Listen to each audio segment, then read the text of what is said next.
Le Mali est un vaste pays de par sa superficie et aussi un grand pays de par son histoire, sa culture séculaire, ses patrimoines, dont 4 sont classés au patrimoine mondial de l'humanité. Vous conviendrez donc avec moi que détruire les édifices datant de plusieurs siècles au nom de quelque idéologie que ce soit, c'est porter atteinte à la connaissance universelle dont a longtemps été dépositaire le Mali.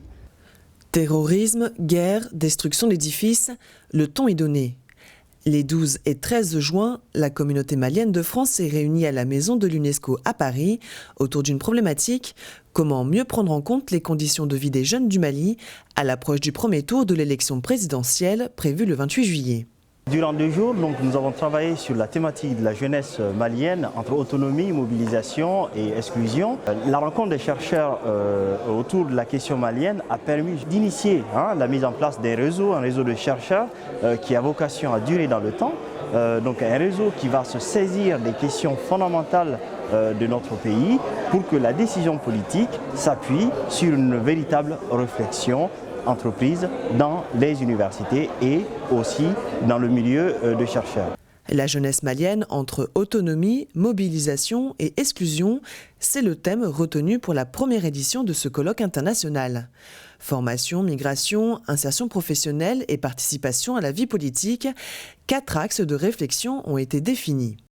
Une trentaine de chercheurs ont apporté leur contribution au débat. C'est important que les jeunes prennent en main leur destin en menant une réflexion autour des sujets aussi d'actualité que ceux de la jeunesse et la politique, la jeunesse et l'éducation, dans le système formel et non formel, la jeunesse et l'insertion sociale. Donc des sujets à la fois politiques mais aussi des sujets qui sont traités par des chercheurs.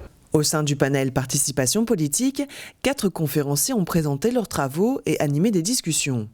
D'autres chercheurs s'étaient glissés dans le public et ont fait part de leurs impressions.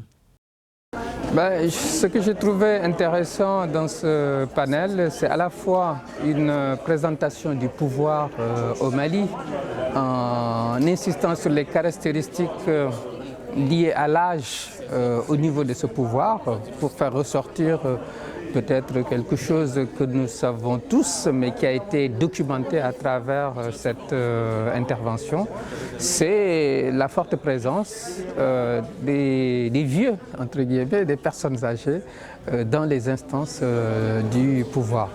Et de notre côté, l'intervention sur l'école, qui par définition touche les catégories jeunes, montre comment cette structure ne joue pas en fait son rôle d'accueil, d'intégration et de socialisation de la jeunesse. Donc ce qui laisse, comme si je puis dire face à face, un pouvoir vieux et une jeunesse exclue.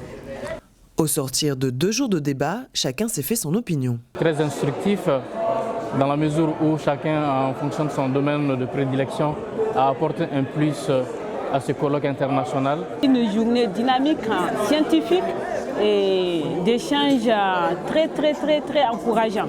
J'ai rencontré des gens super et j'ai entendu beaucoup de choses qui m'ont réconforté pour la jeunesse malienne.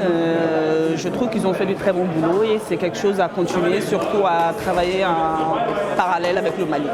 Le travail n'est pas fini, bien au contraire.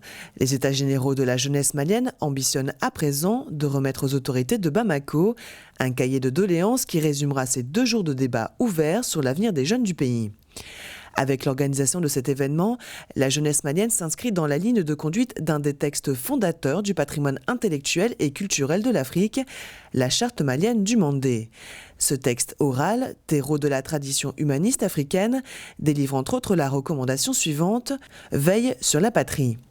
Nul doute que les jeunes maliens, organisateurs du colloque international de la jeunesse malienne, ont été des exemples en la matière. En quelque sorte, ils ont été pendant 2 jours les porte-drapeaux des traditions humanistes de tout un continent.